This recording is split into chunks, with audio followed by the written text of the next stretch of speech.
Hello everybody and welcome to my guide here on using Auto11 with the Deforum extension.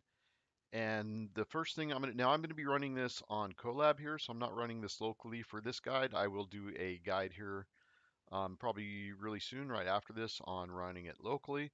But for now, I'm just going to show you how to set this up to use on Colab. And the advantage of that is I can have it running in the background and do other things. Also, I'm just a little more comfortable with the notebooks, but I will be doing a guide on running it locally. So this is a brand new copy here. So you're going to see everything exactly like I'm seeing it. So the first thing I'm going to do is copy it to my drive there. Then I'm just going to rename it here. I'm just going to add in the date just to kind of keep track of everything. And there we go. And the very first thing I'm going to do here is I'm just going to crank up my memory. This isn't necessary. I'm just going to do this though. And I'm just going to leave my GPU at standard. That'll use a few less credits. So you can use Colab for free. There's also paid versions of it. That is one reason why a lot of people run local, because you can do that for free all the time. You don't have to be worried about getting kicked out. So why run it on Colab then? Well, for me, personally, I just like the notebooks better. I'm a little more used to them. And also I can run it in the background. So this actually isn't using any of my own computer processing. It's running in the background. So let's go ahead and start here. And like I said, I will do a version on running local as well. And I'm going to be doing a lot more stuff on Auto11 here in the future. Just because it has so many great extensions, in particular the Controlnet. Right after this, as well as hybrid video, I've been working on those for a little bit, so I will have those up very soon as well. So this is kind of paving the way to being able to use Auto11 with Controlnet, because we do need Auto11 right now to use that. And next thing we do is we just want to, as always, run all of these in order here. And as you can see, I haven't changed anything yet. I've just mounted my drive. And this, I think we're going to go ahead and stick to the 1.1.5 model. And here, as you can see, this version has ControlNet already in it. Now you can install all of these if you want right from the get-go. And OpenPose is really cool. There's a lot of these that are pretty useful. Right now, I'm just going to run this canny just to save a little bit on memory. You can always load them again too once we're inside the Auto11. So for now, I'm just going to do that. And then we just run this.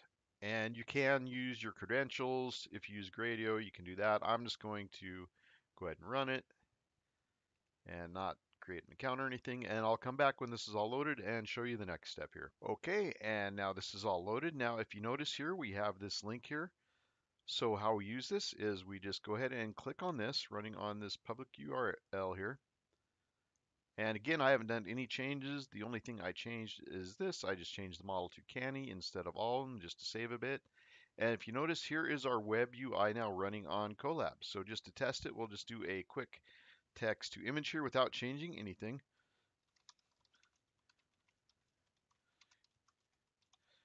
We'll just do the old Castle in a Fantasy Landscape by Greg Rutkowski, trending on ArtStation. No, no, no, no, there is no more of that.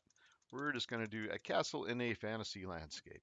And that's just kind of a joke. You know, I know that a lot of people on the ArtStation, and Greg Rutkowski actually, he has a point. He became very popular to use in prompts because he was one of the first artists introduced. So anyways, we're just going to do this here. I'm not going to get into the whole AI versus artist thing. For one thing, I think the two are as one. I mean, I'm a traditional artist as well, you know, and I've always used lots of tools, Photoshop, Unreal Engine, etc. I even do pencil sketches and things. But I digress. Let's go ahead and run this here. And again, this is all I have done so far. And if you notice now, when we do this, now it's going to actually be using the notebook here. If you notice, this will start doing some changes. So it's actually running through Google Colab. So we are still getting kind of the best of both worlds here. We're using the web UI as well as the Colab there to do our heavy lifting. And there is our image. And there we go. So this is all I've done so far. We now have Auto1111, Auto11 working alongside in tandem with our notebook. So the next thing, of course, we're going to do is let's go ahead and get the Deforum extension in here. And it actually looks like I have already installed it there. So if you notice there, the Deforum Stable Diffusion, this has this link right there. So you can just copy this and check for updates. Let me actually do a search here. You can just hit this. And I did want to show you from the beginning, it looks like even though that is a new notebook, that it did save my install of it. So this is the link. You can just copy this and paste it in here. If you notice, you can clone the repo into the extensions, launched within the Stable Diffusion Webui, and located within the extensions folder there. So it'll be renamed, etc., etc. But we are up and running now. And the same thing, let me see. I do believe I have also already, do I got the Controlnet? Yes, I do. And that came with the notebook. I believe that was already installed. Now let me show you a couple of things here though that we do want to change before we use Controlnet. I'll just kind of make this a 3-in-1 tutorial here. We want to, let me see, where is it? There it is, Controlnet. Okay, we want to click this. Do not append detect map to output. If that is not checked, make sure you check that or it will not function quite properly. And let me see if there's anything else here. I believe there's something here in Stable Diffusion we also want to change. Oh yeah, in this. And check this. With image to image, do exactly the amount of steps.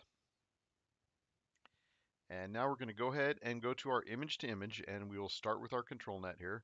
Okay, so one of the first things I'm going to do here is get into the image to image with Controlnet. Now, the first thing we want to do is, of course, go ahead and upload an image. I'm going to go ahead and use this. And what this is going to do is pave the way also for us using Controlnet for videos. So let me show you some of the things I've changed here first. I did turn this denoise strength up a bit. So this actually, the higher it is, the less it will look like the starting image. Like, let me go ahead and show you. I'll put this down low. And we're going to upload the same image. I've already started it here a bit. That's why. So if you notice here, this outline, this is what Controlnet will do, is it will create an outline that it will stick to. We can hit, you want to hit preview annotator result. And I've also changed this to canny. This is the model that we have preloaded, and this is one I kind of like. If you see, it makes a nice outline there. So our image is going to maintain this outline no matter what we put there. So that this really gives us a lot of control over the output. It's kind of like a amplified version of a init image, basically. We can keep this basic shape here, and this will be great for videos and things like that. And I'm going to go ahead and turn this up to 1. Let's just go ahead and see what this looks like. This should give us mainly the same kind of image as our start. Now, if you notice, even though I'm using it here, what it's doing is it's actually running still in our Colab notebook. So we're not using our own processor right now. We're using the Colab processor, which is one of the main reasons I use it, just so I can do things in the background. So if you notice, it's generating an image, but it still looks pretty much the same as our starting image there, just a little bit of difference in tone maybe not as detailed. So this seems kind of counterintuitive, but if you turn up the denoising strength, this will actually make it deviate even more. So I'm going to go ahead and put this up to 0.08 and run this again.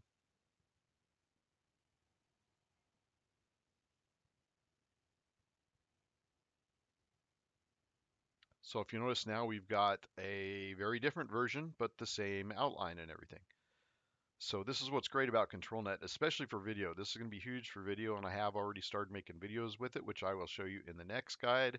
I already have kind of 3 guides in one right here with the install and Controlnet, so I'm just going to kind of keep this to Controlnet making images right now. So the next factor we want to do, and make sure you click enable. We want to click enable on this. We want to go down here and click canny and canny. And I might even do a live stream of this just to kind of show it, as I'm doing it. And let's see here. So now the next thing let's go ahead and change our prompt. This is where we enter our prompt. You can also enter negative prompts here as well.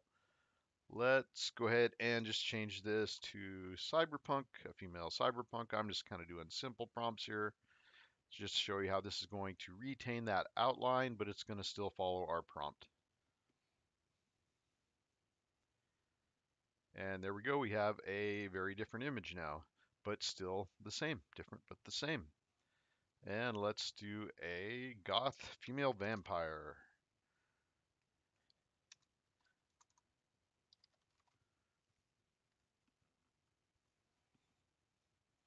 And again, just to point out, it is still running on our notebook here, so you can adjust your notebook settings in here.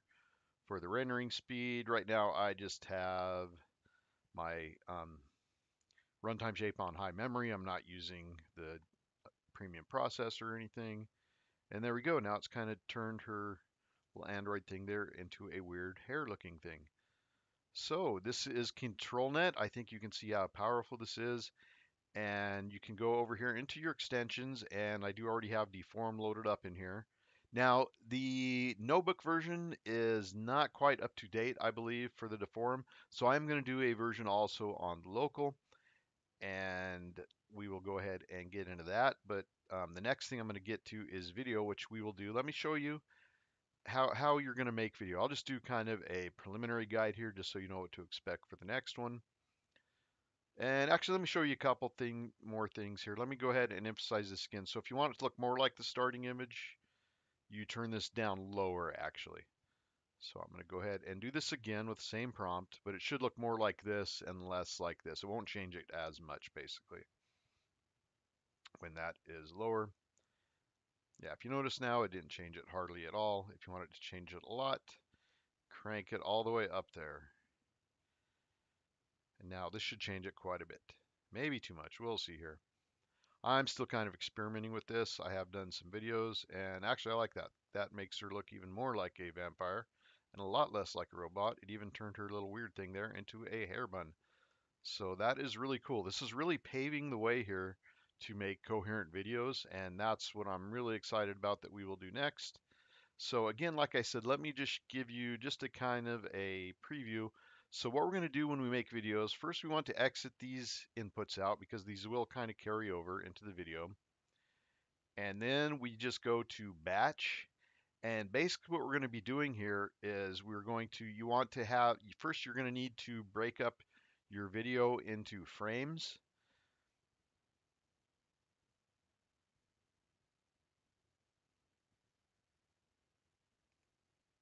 And here I have some already broke into frames. So I'm just going to copy this path. This is a female in kind of a alien cosplay outfit. I've used it quite a bit for a lot of my videos.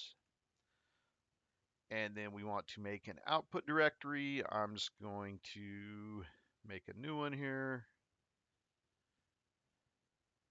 Well, I'll just go ahead and overwrite. I'll just use my board out. And then we want to copy the path there into the output directory.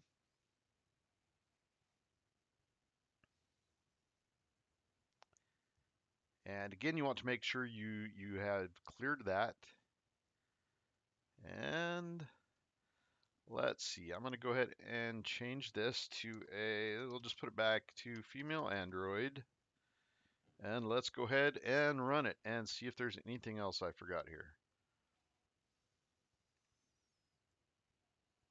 But again, I'm going to do a much more detailed guide on this. I'm just kind of showing you a preview on what this will do. So basically what this is going to do is just change every single frame. It's basically using all of your frames as an input image, and then it's going to change them. So with this, I have the strength or it's changing them quite a bit, so it's going to flicker and morph around too much.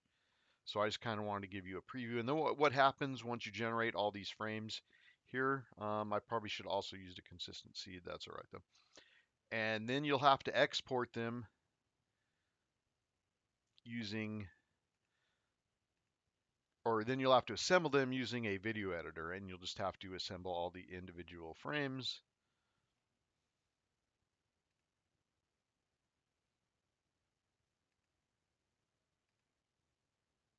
Let's see, that'll be here under my Controlnet folder, so you can specify where they go and everything.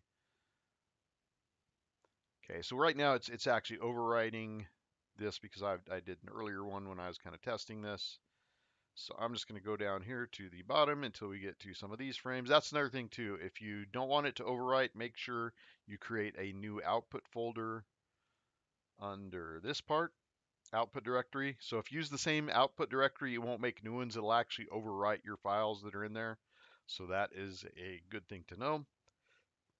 So again, I'm just kind of showing this as a preview of what my next guide is going to be, how to use Controlnet to make videos. This one here is just to kind of get you up and running with Auto11 and the notebook. So this This is going to have way too much flickering. I can kind of tell already. I just have that strength setting too high, which, well, it's the denoise strength, which is actually kind of the opposite of what we're used to thinking as strength. Usually when we want it to change, we will lessen the strength. Here, if we want it to change, you raise the strength. So it's just kind of different terminology is all. And it should be right here, I believe. Number 100, yeah. So these are the frames it's making right now. And then what we do is later we would step out and assemble these into a video. You can see these are changing quite a bit though. So this is most likely not going to make a really good video. It's going to have a lot of flickering. I just kind of wanted to give you a preview on that of how we do that. And that's what I'm going to get to right now. So I will be back here very soon with a much more in-depth guide on using Controlnet to make a video. And I just kind of wanted to do this guide to get you up and running, kind of see what we're in for here with this. And I will also do a local version as well. I know a lot of people prefer the local version. For one thing, you have more control over it. You're not going to get kicked off, things like that. So I'm going to do guides on that. I'm going to be doing a lot more videos here. I've been really busy basically the last couple months, and all my stuff has fallen behind, and I do apologize for that. But that is changing as of now. Okay, so I will see you all very soon. This is the year of AI video. This is the year AI video is going to get coherent and really take off, I think, and AI is going to continue to change the media landscape. So I'm really excited about this, and you all have a great rest of your day. I will be back soon with a much more in-depth guide on ControlNet and video.